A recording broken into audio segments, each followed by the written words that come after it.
ఇంట్లో గనక 2 రాసుల వాళ్ళు కలిసి ఉన్నప్పుడు రకరకాల సమస్యలు అనేది తలెత్తుతాయి.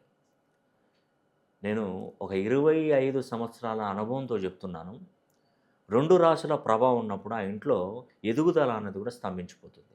అంటే 2 కుంభరాశి వాళ్ళు గానీ, 2 వృశ్చిక రాశుల వారు గానీ, 2 కర్కాటక రాశుల వారు గానీ, అదేవిధంగా ఒకే అక్షరంతో పేర్లు మొదలయ్యేటువంటి వారు కూడా ఇంట్లో ఉండడం వలన చాలా వరకు మా తమ్ముడి పేరు విజయ్, నా పేరు విజయ్ కుమార్, విజయ్, వరుణ్ ఇట్లా అందరు వీతోనే స్టార్ట్ అయినాయి. మా నాన్నగారి పేరు కూడా వంశీ. ఇట్లా వీతోనే స్టార్ట్ అవుతాయి.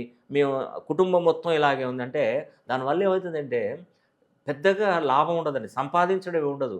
సంపాదించింది ఖర్చయిపోతుంటాయి. రుణ బాధలు, జీవితం ఎక్కడ ఉండాలో అక్కడే ఉంటది. ఎక్కడ వేసిన గొంగడి అక్కడే ఉంటది. అదృష్టం ఉండదు. డెవలప్‌మెంట్ అనేది రాదు మెయిన్‌గా. ఇంట్లో 2 రాసుల ప్రభావం ఉంటే. ఆ 2 రాసుల ప్రభావం ఉన్నవారు ఒక్కసారి నన్ను